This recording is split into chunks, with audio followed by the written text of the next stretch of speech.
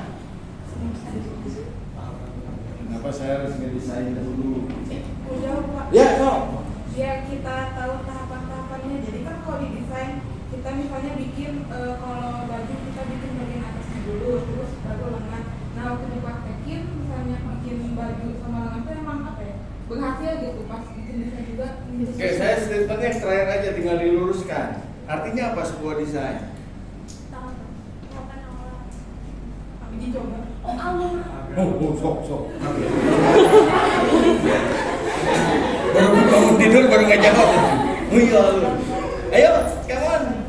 Ya. Agar tahu tahap pengerjaan. Go.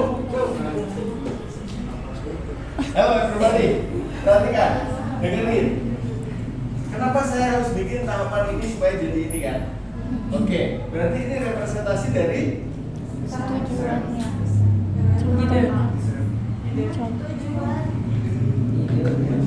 Oke, perhatikan. Desain adalah gambaran prototipe dari hasil.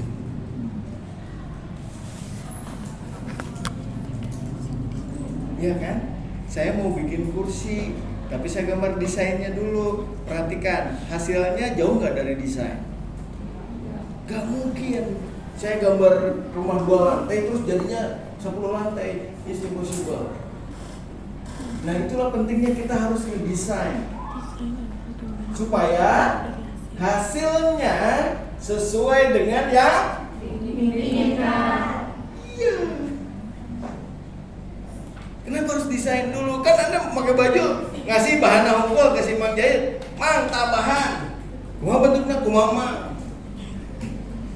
Begitu jadi, Mang kieu. Betul nggak? Apa problemnya di mana? Anda nggak ngasih desain. Oke ya. Nah itu pentingnya sebuah desain, ya, supaya mampu mengukur hasil, supaya memiripkan hasil, supaya mencapai tujuan. Maka kita harus desain terlebih dahulu.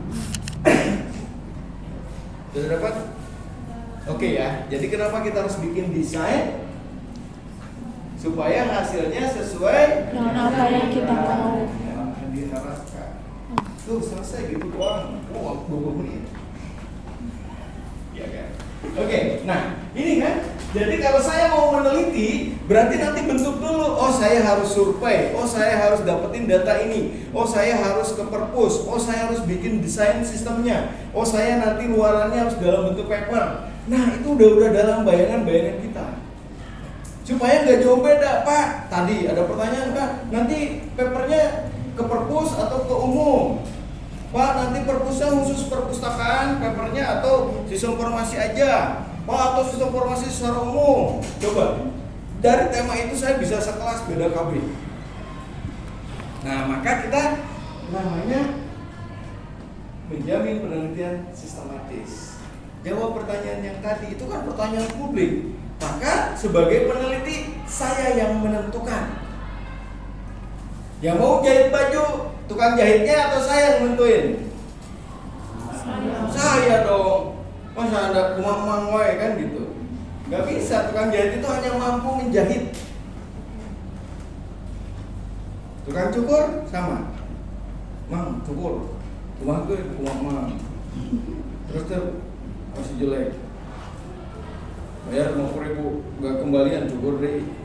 Itu kan akhirnya botak. Ya, nah ini ya. Jadi karena kita nggak pernah ngasih constraint, ya. Kenapa penelitian harus dibatasi? Kenapa desain harus dibatasi? Orang tua Anda bikin rumah, nah asal lantai dulu atau langsung belok lantai gitu.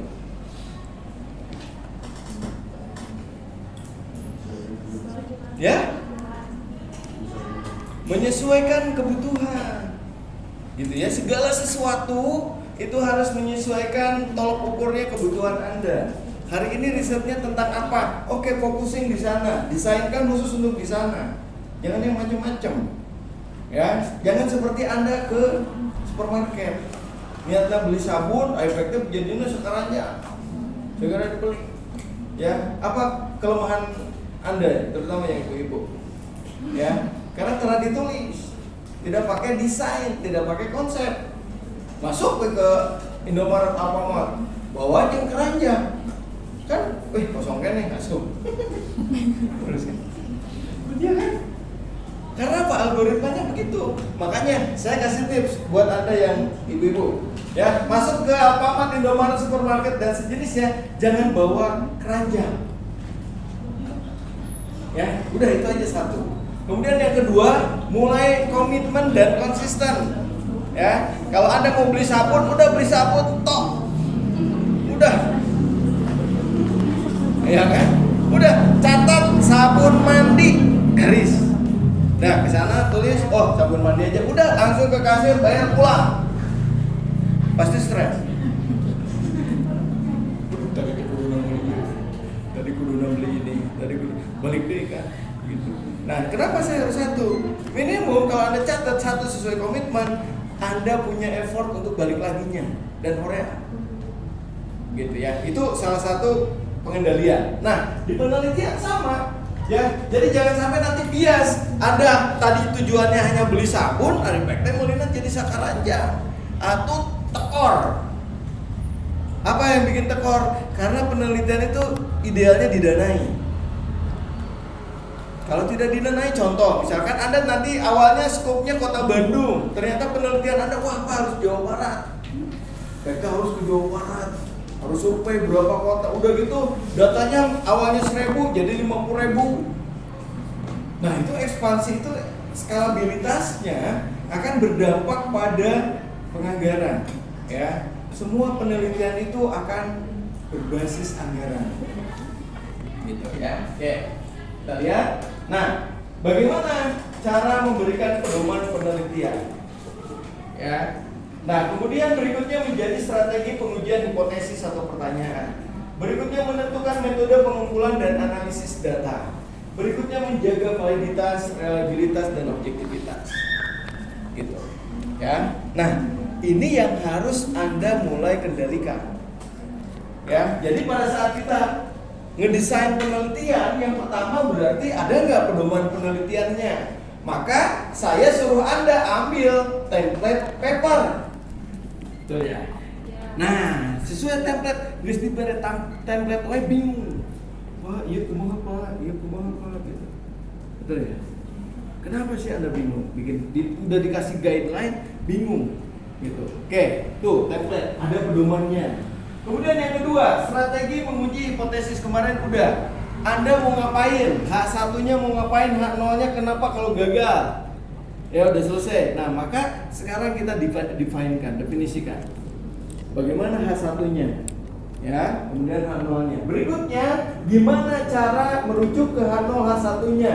Pengumpulan datanya gimana? Ya, wawancara, mau survei, mau ngapain, terserah. Oke, berikutnya baru menjaga validitas, reliable, daya tahan, kemudian objektivitas. Ya, cocok nggak penelitiannya? Jangan sampai usang. Kenapa harus reliable? Penelitian itu ada misalkan sekarang skripsi waktunya 6 bulan. Tiba-tiba temanya dalam 3 bulan udah usang. Contoh hari ini yang usang apa contohnya? Covid. Anda bahasin Covid udah 2 tahun yang lalu. Hari ini masih ngomongin Covid atau usang. Oke ya, clear ya. Nah, jangan sampai penelitian kita itu usang. Kenapa? Kalau usang tidak akan menambah atau kontribusi pengetahuan. Gak akan. Anda bikin sesuatu yang jadul ngapain? Kecuali Anda di sejarah. Kalau sejarah memang mengungkap masa lalu yang hari ini belum terang benderang. Ya, itu contohnya. Jadi reliabilitas tuh begitu. Kemudian objektif. Ingat, kenapa harus objektif? Karena kita netral. Ya, penelitian itu harus netral.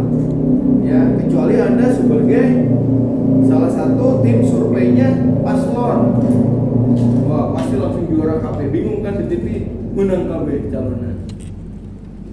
Jadi mana yang benar surveinya? Nah, itulah yang membawa citra buruk penelitian. Gak mungkin 3 paslon menang KB. Ya, kan belum wilayah segala macamnya gitu ya. Maka idealnya adalah tadi harus objektif. Oke, kalau ada yang ditanyakan lanjut.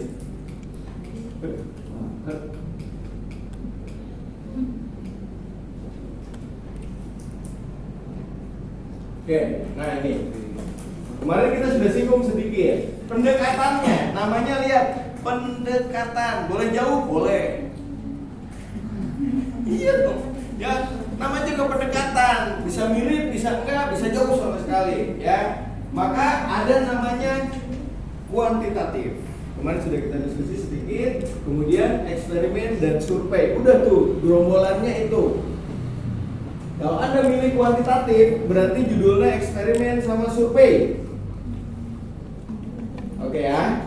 Kemudian kalau Anda pilih kualitatif, berarti case study. Maka jangan sekali-kali yang judulnya case study dikuantitatifkan. Kan bukan eksperimen. Ya. Kemudian etnografi dan fenomenologi, fenomena. Ya, contohnya nih tren Gen Z ya. Gen Z, apa tren Gen Z teh? Yang Anda rasakan? Jangan merasa ya kan? Ada orang yang di kamar mandi mencium bau? Ada ya? Anda tuh mau nyium bau toilet tuh kalau mau masuk ya? Kalau dari masuk nyaman aja ya? Bingung gak kan? Bener gak? Iya kan? Gak ada kan Anda sambil ini tutup ini dong gitu selama di kamar mandi enggak kan? Tapi pas mau masuk kecil ya? Mau bau ya? Tapi Anda pas masuk bur aman ya? Kok bisa gitu ya? Something wrong? Something wrong? Apa penyebabnya? Kayak tadi, Anda ditanya Gen Z kayak apa? Ya kayak gua Pak gitu. Terus Anda tuh seperti apa gitu? Bingung gambarinnya. Karena ada di dalam. Lah iyalah. Masa saya nanya, apa Gen Z kayak apa? Ya kayak saya Pak. Anda gimana gitu? Ya nggak tahu. Harusnya tanya Pak Pali, tanya saya, gimana Gen Z? Nah, itu yang namanya objektif. Nah, itu fenomenalnya. Gak mungkin Anda neliti diri sendiri. Coba evaluasi diri bagi Anda itu sepenting apa? Kenapa ada judulnya evaluasi diri atau muhasabah? Apa itu muhasabah? Saya berjanji mau nge-vape lagi. Nah, isu teh ngagulung deui jeung nge-vape. Poho kewe tobat deui gitu. Itu contoh gitu ya. Fenomenal gitu ya. Tato, fenomenal tato. Dan gitu tobat mau ditato deui bingung. Kumaha ngapusna. Ya, oke, itu fenomenal. Kemudian etnografi, kemudian case study. Case study Anda di SMP, SMA, di kuliah semua perpus misalkan yang menggunakan sistem informasi, itu case study, pasti kualitatif. Anda harus wawancara. Gitu, ya. Nah, kemudian Anda boleh gunakan mix method. Ya. Kombinasi kuantitatif kualitatif. Boleh tadi misalkan Pak studi kasus tapi saya suplai datanya. Bentuknya prototype. Dikasih tuh survei penggunaan sistem informasinya. Boleh sebagai pendukung, bukan main. Gitu. Ya kan? Sekarang hari ini mungkin kecenderungannya akan di mix method. Gitu. Perhatikan judulnya pendekatan.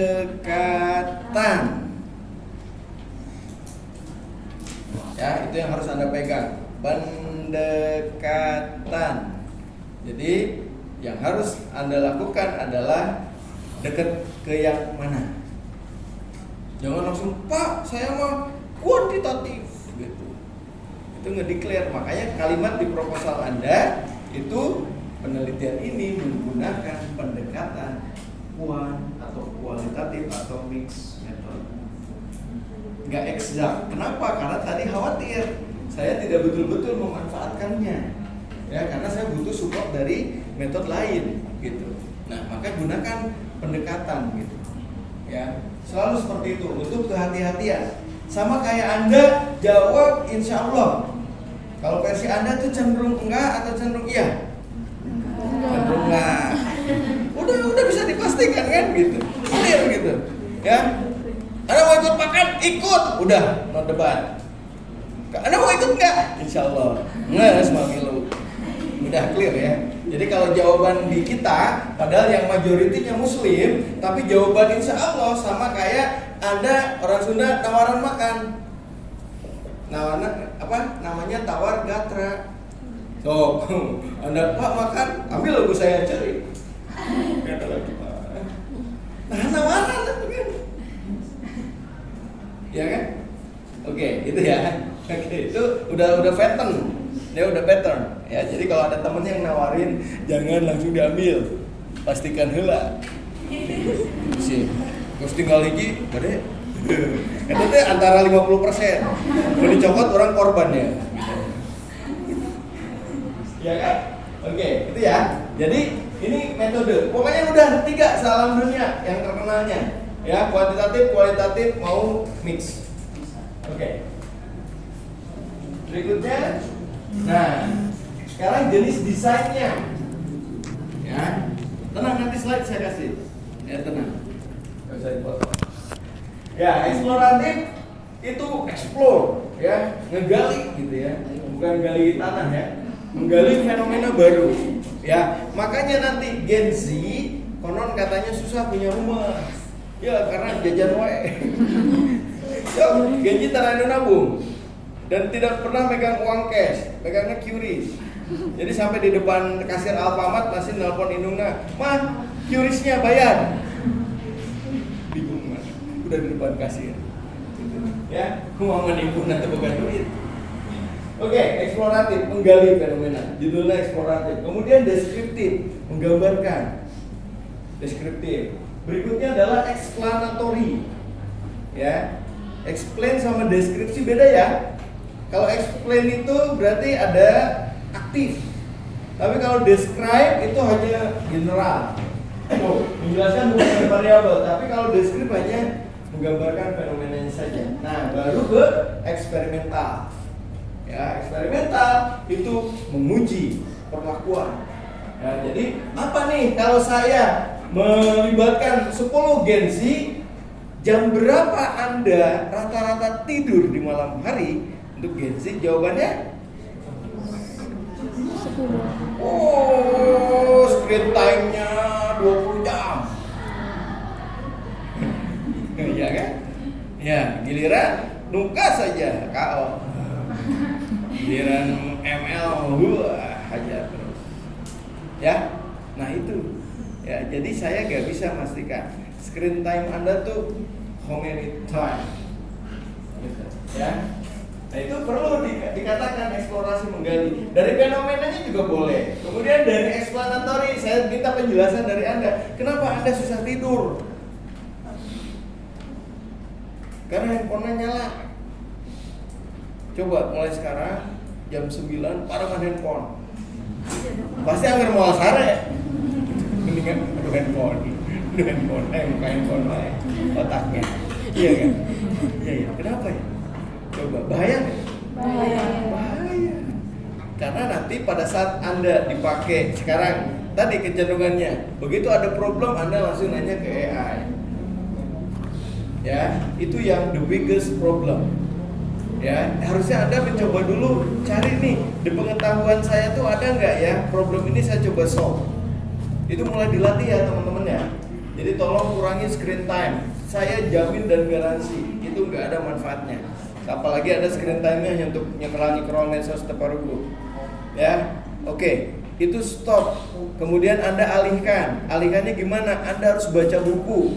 Anda harus berlatih. Anda harus baca. Anda harus menghafal. Semua harus dilatih. Kemarin sudah saya buktikan.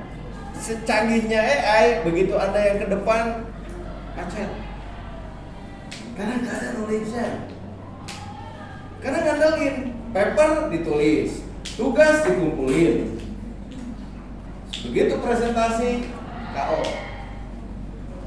Karena nggak ada, bingung mau ngomongin apa, kan tugasnya made in AI semua. Gitu. Jadi mulai hari ini, kalaupun itu made in AI, please baca lagi, please pahami lagi, please pelajari lagi, perdalam lagi. Biar AI-nya gantian yang ngajarin kita. Prinsip dari AI sudah saya sampaikan. Kenapa? AI makin dipakai, makin pintar. Beda dengan kita. Kalau kita sering memberlakukan atau mengalihkan ke orang lain, maka yang pintarnya orang lain. Dulu ingat ya waktu SMP SMA ya, Anda suruh nitah temennya kan pang pintar kerjain tugas saya, bener aja dia yang pintar, gue yang nggak naik kelas gitu, ya nggak? Ya termasuk saya tuh yang tukang ngerjain tugas teman-teman. Ya, tapi saya cerdas, saya pakai tarif. Iya, rugi benar gitu kan. Kerjaan tugas traktir mie ayam siap, oke kerjain gitu. Iya, no deal, no work gitu kan. Iya, begitu. Tapi kalau Anda sekarang ke AI, apa-apa udah ragu nggak mau mikir tuh, udah AI aja deh. Udah gitu diracuni di medsosnya. Hari gini tesis masih gunain, ini nggak pakai AI. Iya, begitu presentasi hancur beliau. Gitu. Nggak ada knowledge-nya. Oke, ya itu saya titip pesan buat Anda. Ya, nggak ada manfaatnya AI kalau Anda belum punya knowledge. AI nggak bermanfaat kalau Anda belum punya knowledge-nya. Ya, mohon maaf kalau Anda sudah punya knowledge-nya, baru bandingin AI pintar mana, AI sama gua gitu. Nah, kalau dia lebih pintar, tarik kepintarannya, asah lagi. Kan begitu kemarin ilmunya. Gimana? Anda sudah punya pengalaman masak sayur lodeh. Udah skill Anda kan udah oke. Nah, minta ke AI bikinin sayur lodeh numpang enaknya. Bikinin. Nah, baru Anda bandingin. Dia pertama gini. Nah, di situ kan perpaduan tuh, pergelutan antara metode saya dengan metode AI. Wah, AI salah nih segala macam. Tapi perlu Anda coba. Buatan AI ternyata hasilnya kok lebih enak buatan AI, improve. Begitu caranya. Pasti Anda excellent kalau begitu. Jangan dibalik. Ada tugas paper, cemplungkan ke AI. Kumpulin Pak, besok kumpulin siap. Jadi Iya kan? I know what you did. Gitu. Ya. Nah, itu yang saya sesalkan. Kenapa? Karena Anda harusnya yang berlatih. Karena Anda itu didesain, tuh lihat, Tuhan mendesain Adam itu nyebutin per each gitu ya. Ayat-ayat itu disebutin. Ini gunung, ini laut segala macam, cemplungkan ke alam dunia dan so, hidup nggak ada. Hidup karena dia udah dikasih knowledge. Anda tuh 2 tahun kan, just surgery, ganti. Kan udah ada psikologisnya, tangisan bayi ya. Ngompol, lapar, ngantuk gitu kan. Nah, coba kebayang kalau di zaman dulu nangis setiap apa disusuan. Ya, setiap bayi nangis dulu pasti dikasih susu. Pasti identifikasinya tuh lapar gitu. Setiap nangis tuh. Padahal dia aja bisa nggak nyaman bajunya segala macam. Oke, hari ini pengetahuannya berkembang. Kalau Anda nggak belajar itu, gitu. Maka knowledge Anda yang harus Anda tanam. Gitu. Kemudian bagaimana Anda writing? Hari ini mungkin Anda tulisannya berikut karena cara nulis. Ya kan? Ada yang nulis 20 lembar sehari hari ini? Nggak ada. Paling selembar kayak 24 jam, Pak. Itu kayak coret-coret tuh lembar ngagambar gitu. Ya, oke ya. Nah, ini dari sini ya. Oke, berikutnya. Nah, bagaimana komponen utamanya? Ya, jadi nanti Anda di konstruksi pengetahuannya itu ada rumusan dan tujuan. Pasti kalau meneliti sesuatu ada rumusan. Kemarin kita udah bicara answer question, problem statement, mau apapun. Kemudian baru kerangka teori dan hipotesis tadi. Berikutnya ada populasi sampel. Kalau populasi semua, kalau sampel ambil 3. Populasi semua, sampel 3. Kenapa saya butuh keduanya? Populasi dan sampel. Ada yang masih kurang paham? Apa itu population? Apa itu sampel? Apa bedanya? Sudah saya kasih tahu tadi. Apa itu populasi? Ya? Ya, sekumpulan. Oke, terus kalau sampel? Oke, kenapa di penelitian harus memahami itu?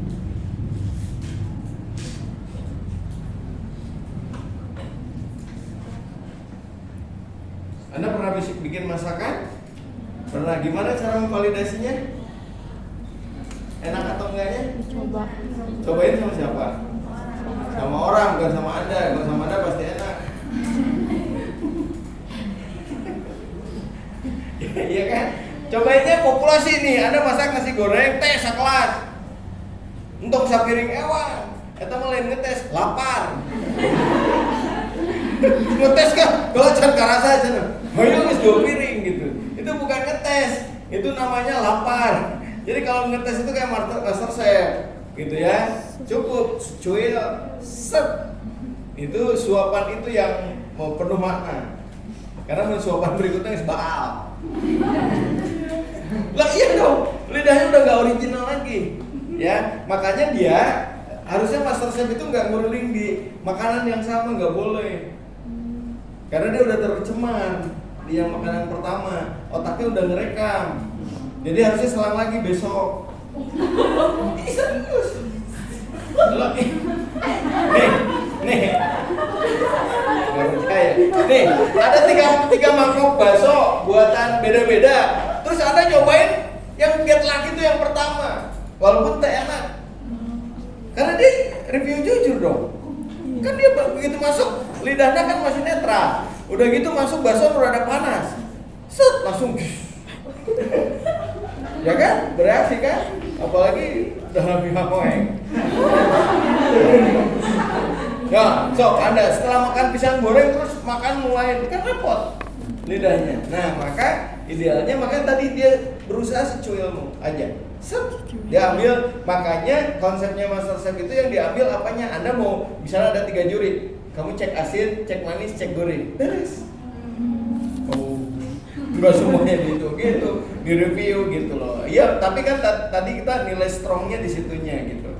Oke, salah satu nah itu. Kebayang 3 mangkok panas. Yang terakhir dong. Udah baal, ini kayaknya enak.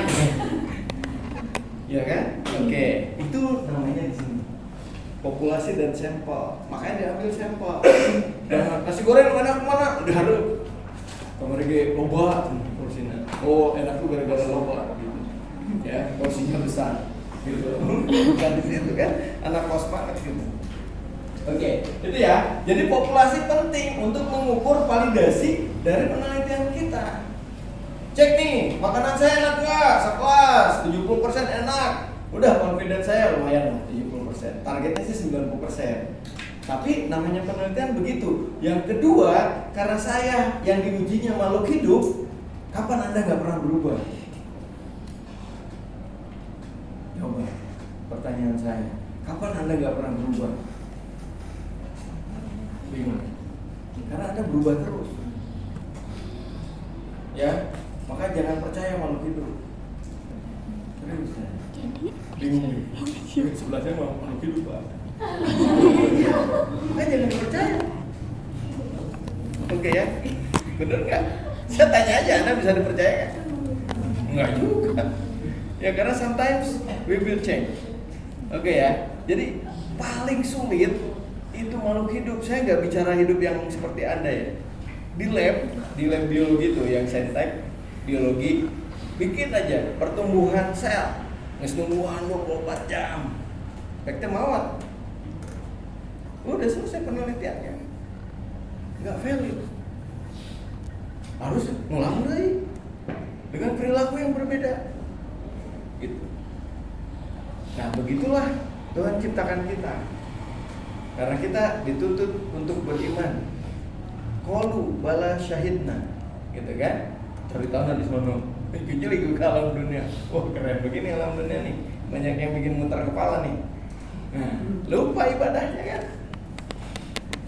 Awas gua tuntut nanti di akhir yaumil akhir, bangunkan lagi di padang mahsyar. What do you do? Baru tuh daftar dosa. Iya. Seru.